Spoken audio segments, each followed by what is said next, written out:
Hey guys, welcome back to today's video. Today is Monday, July 22nd, 2024, and today we are going to be talking about the Kamala Harris for President campaign, now announcing that they have fundraised in the past 24 hours over $100 million in online donations as President Biden departs from the presidential race.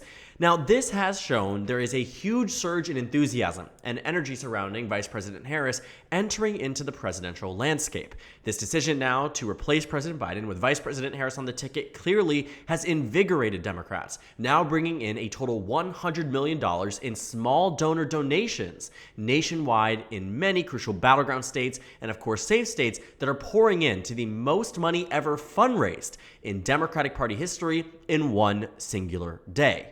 Now, $100 million goes a very long way in national campaigning. The expectation is that by November, both campaigns will raise close to $1 billion.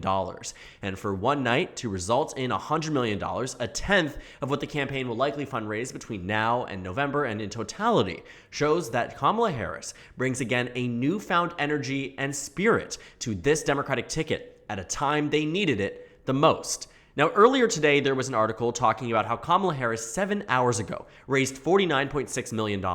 We woke up this morning with Kamala Harris raising up to $40 million by the time it hit 8 o'clock a.m.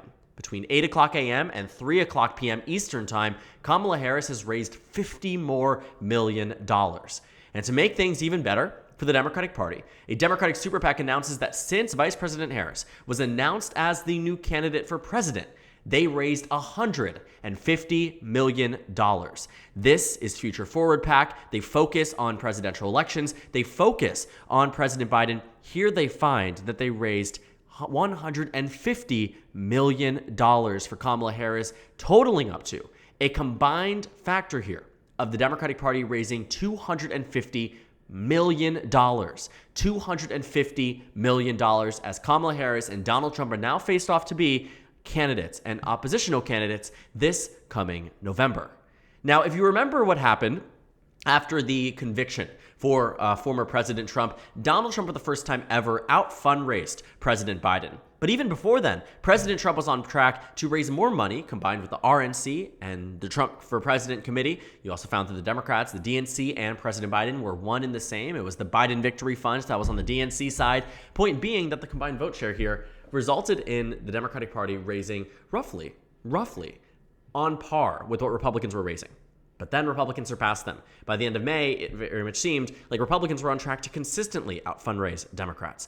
And then it became a more consistent trend. Then the conviction happened, and Donald Trump raised the most money a Republican campaign has ever seen in a single 24-hour period. Enough so that by the time we reached the RNC, Donald Trump had a cash advantage over President Biden, and one that likely wasn't going to be dissipated until the announcement of Vice President Harris. Now, things are getting even better. There's a live ActBlue tracker that is updated every 15 minutes. I'll put the comment for this. The comment section will have a link to this down below. And I encourage you to watch it because you can see that since yesterday, since Sunday, $103 million were raised. I was just watching CNN and MSNBC an hour ago. They said and published numbers that said Kamala Harris had raised $90 million. In the span of 2 hours, $10 million more influxed into the Democratic ticket. And it looks like this trend isn't really leveling off. Now, don't get me wrong. Democrats are not going to raise $200 million by the end of tomorrow. We did see a huge influx of cash in the immediate aftermath of Kamala Harris being announced as the as the presidential nominee for this coming November. And so $100 million is nothing to scoff at, but there's not going to be this continued trend, or at least so it seems, that Democrats are going to be up $200 million tomorrow. But if they are, that would be a phenomenal result. But even this alone is far beyond phenomenal as well. $100 million can completely change the trajectory of a race when pushed in at the time it is needed the most. And the good news for Democrats, they have a new candidate. Republicans don't. There's not going to be this major influx of cash into a Donald Trump ticket. After J.D. Vance was announced, they made a fraction of what this was, and in many cases, they aren't even releasing a lot of their top fundraising numbers because the expectation here and the understanding is that you typically do not advertise when you under fundraise. Why? Major donors look at that and say, why would I continue to give you money if you can't even pull from the average voter? Why would I continue to fund a campaign that is not going to stand on its own without major donor bucks? This time, The Democratic Party comes into this with a very, very, very significant cash on hand advantage. The Democrats have completely made up the margin that Donald Trump held over them going and leaving the RNC, and it makes Kamala Harris that much more electable. Now, we don't have a 538 forecast in the 2024 forecast. What they said before was that we were going to see Kamala Harris perform arguably worse than Joe Biden. According to their head-to-head matchup, they said the fundamentals were not in favor of Kamala Harris in the way they were in favor of President Biden. But I'm so interested to see what new fundamentals take part in this. Ad buys, ad reservations, money, right? All of these things that have now completely reshaped the race. And also, too, Kamala Harris, for the first time pretty consistently, has now been outperforming President Biden in a head-to-head matchup against former President Trump. By the time President Biden departed from the race, he was down 3 points against President Trump. You can take a look and see that after Kamala Harris, or not after she had entered into the race, but that leading into her entrance into the race, she loses to Donald Trump by 1.1% less, but seems to be at a point where she has room to grow. The major argument for throwing Kamala Harris into the race is that she hasn't had a nationalized campaign. Now, I've tried to two-sides it and really understand it from the lens of, on one end, sure, she might not have had a nationalized campaign. And maybe in a way, people, would look at this and say, she would be great for the country. She is someone new that I didn't think about before. I was just thinking about Biden and his age and the attacks that Republicans had against him, levied against him. On the flip side, maybe Kamala Harris hasn't been tried and tested on the national level because maybe you find that some things just don't resonate as well with voters. And there are some arguments and some polls that show her doing worse than Biden, doing better than Biden. None of that matters anymore because it's going to be Harris and Trump. It's not going to be Biden and Trump. It's Kamala, not Joe. And so Democrats need to really get into formation, and it looks like they very much are. The Washington Post has been tracking the Democrats who have endorsed Kamala Harris to replace Biden as the nominee. Now, if you know anything about the convention process, and arguably I didn't until 24 hours ago when I really started to understand exactly what needed to happen after Joe Biden dropped out of the race, all of the delegates have been relinquished, which means they can vote however they want to. Biden can't just universally say, all of my delegates have to go to Kamala Harris. And I'm sure there will be some who defect. But Kamala Harris needs to win this nomination, and win it, she likely will. None of the major contenders that have considered running against her have put themselves in a position where they would even want to. You find that many major governors have decided to endorse Kamala Harris. Gavin Newsom, Josh Shapiro, Andy Beshear, Roy Cooper, Gretchen Whitmer, a lot of people who some people were hoping would enter into the arena against Kamala Harris. They say no. The vice presidential role is always to serve in the event that the president can't. This is a perfect example of that. She needs to be moved up. She needs to be backed, universally agreed upon, and she will be our nominee. Members of Congress, Democrats have said Kamala Harris is our person, but some Democrats have decided not to endorse. 52 have decided to say that in some cases we need an open convention, in some cases we need to wait and see, but that really, really, really is a smaller and smaller minority as we get closer on. Why? The Democrat who is largely credited with organizing a lot about this has also now seen that they are endorsing Kamala Harris. Nancy Pelosi today announcing that she is endorsing Vice President Harris in the 2024 presidential election. Why is that significant? Well, when we were talking about a replacement for President Biden, she initially had suggested that she wanted an open convention. She wanted Democrats to bring in somebody new, and in a way, that seemed like a great opportunity if that was a perfect world. But we're not in a perfect world. We're roughly 100 days out between now and November, and Democrats need everything they can do to win. And that doesn't include weeks upon media frenzies of backstabbing within the Democratic Party, trying to take down the vice president, trying to take down a historic vice president. The media narrative would run wild. But now the media narrative is that Democrats fall in line. They back Kamala Harris, and not only are they backing her, but they are enthusiastic about her. Very, very few people on the left have decided to dissent from this decision. Arguably on the left, but mostly known as the Democratic senator from West Virginia, now an independent, Joe Manchin has come out and said that Kamala Harris should not be the Democratic nominee, saying she's too far left. But it's pretty much just him. Everybody else has made the decision that Kamala Harris is the elected nominee, or should be the elected nominee. That again, the role of the vice president is to come into positions like this one, and that Joe Biden departing from the race was a noble and strong effort for his legacy and his track record and who he is as a person. And Kamala Harris will be the person to continue that further. Now, Democrats are looking ahead to the 2020 election with all of this newfound money. Democrats were seeing that in head-to-head matchups between Biden and Trump, they were now going to have to invest in states like Virginia and Colorado and New Mexico and Minnesota and New Hampshire, states that the Democratic campaign in some cases don't even have that many field offices in. For instance, if you look at Virginia in 2012, field office-wise, Obama had tenfold the amount that Biden was planning to have in Virginia. But the numbers showed worse poll results for Biden than they did for Obama in 2012. And thus money needed to go there, but there wasn't any money left. Democrats were not in a position where Virginia was supposed to be competitive. Virginia was meant to be a lockdown state, and the Republicans were going to waste their money there. And I made that argument too. And while I do think that if Democrats had spent $1,000, $1 million in Virginia, contrary to $100 million in Pennsylvania, they probably still would have won the state. But it would have been far closer, and Democrats would have rushed money there anyway. They would have gotten terrified, would have gotten worried. The whole point about having Kamala Harris here is to ensure that safe Democratic states and likely Democratic states and lean Democratic states become even more Democratic and help boost in the swing states.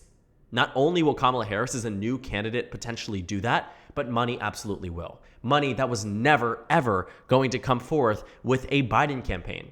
In the aftermath of the presidential debate, Joe Biden raised $40 million. And that was really a Hail Mary that donors had sent over to President Biden to say, we know that this campaign is going to be far tougher than 2020. Here's some money. Let's beat Donald Trump. Let's get this election up and running. Joe Biden raised $40 million at the maximum. However, we saw that Kamala Harris, in just 12 hours, was able to raise more than that. And then 12 hours later, was able to raise far, far, far more than that, to a point where now she is raising the most amount we have ever seen a major presidential contender raise in a day. To put this into context too, if you go back in 2016, you can see that, the role of money in politics was still very prevalent. Major donations and the amount of money raised was always something to tout, as it has been for decades on end. But in 2016, there's an article you can see from, I believe The Hill is who reported on it, who said in June or July, it was Hillary Clinton's best fundraising month to date, $63 million. It was heralded as this major victory, over $2 million a day for Hillary Clinton. But then we came to 2020. Democrats blew it out of the water. The best month for Joe Biden, $120 million in 1 month. Now it's $100 million in a day. To also put this into context too, about how significant this is, in the week after the Dobbs decision was leaked and released, the Democratic Party raised $55 million. The next week, they raised $60 million. Combined, roughly $115 million. That's 2 weeks after one of the most influential decisions for women across this country in over 50 years, not to mention an influential decision for Democratic policymaking and Republican policymaking. Completely overturning what used to be a constitutional right, a right to privacy and a right to abortion, had been completely upended. And that completely changed the trajectory of our 2022 midterms. And yet, even then, Democrats raised less than $130 million. Democrats will likely raise up to $130 million by tomorrow. Democrats are in a very, very good point moving forward with Kamala Harris as the nominee. It is clear that it is her and her alone that would save this election for the Democratic Party as of right now. And depending on who she chooses as VP, there could be more money coming. Think about it from this lens. With just the announcement of Kamala Harris, you're talking about major, major, major influxes of cash. People want to donate. People are inspired. They are ready to win this election with Kamala Harris. Could you imagine if she chooses someone like Governor Josh Shapiro from the state of Pennsylvania? Huge boost electorally and a lot more donor and voter confidence. Chooses someone like Governor Andy Beshear, a person who was able to win in a Trump plus 25 state by 5 points. Swung the electorate 30 points to the left. Democrats would be confident and inspired. Mark Kelly from Arizona, another battleground state, a very strong pick, someone who can be very strong, articulate himself well on the national stage, very much confidence for the Democratic Party. When Kamala Harris announces her VP pick and holds the Democratic Convention, we expect very high fundraising numbers again. The Democratic Party has got it back. They've gotten the fundraising advantage that they've wanted and held for months on end until Donald Trump's conviction, into the assassination attempt, until the RNC, and now Democrats have completely reversed where Republicans are today. That's good news for Democrats. It's an indication that this support, while translated financially, will likely translate down the ballot in battleground states, in battleground districts, in areas where it matters the most for Vice President Harris. She's getting the support she needs. It'll be interesting to see how polls fluctuate between now and the next couple of days, between now and the Democratic convention, and depending on who she chooses for vice president, what type of change that makes on the national level. I wouldn't be shocked if in 3 weeks from now, Kamala Harris is up nationally. If 3 weeks from now, Kamala Harris is leading in the 538 average. This election didn't become a slam dunk for Democrats, though. It's still going to be exceptionally close. But Kamala Harris was the Hail Mary that the Democratic campaign needed, and President Biden acknowledged that. This election will be very fascinating to watch. A swap out 100 days out from the election is unheard of and has never happened in American political history in recent memory. It's going to be interesting, and I'm really excited to watch it. New news out of the Democratic campaign, absolutely earth-shattering. I'm going to use that in the title. Earth-shattering numbers in terms of fundraising for the Democratic ticket. Very strong showing for Kamala Harris, a very good display of support, and an indication that she may be on track for victory this coming November. So thank you guys so much for watching this video. Make sure to comment down suggestions below. Subscribe on the left if you haven't already, and at the top left of the screen, there's also a Discord server for you to go ahead and join. On the screen, there's a video you can watch, and then a playlist for my 2024 presidential election analysis videos. Again, thank you guys so much for watching, and I will see you all later today.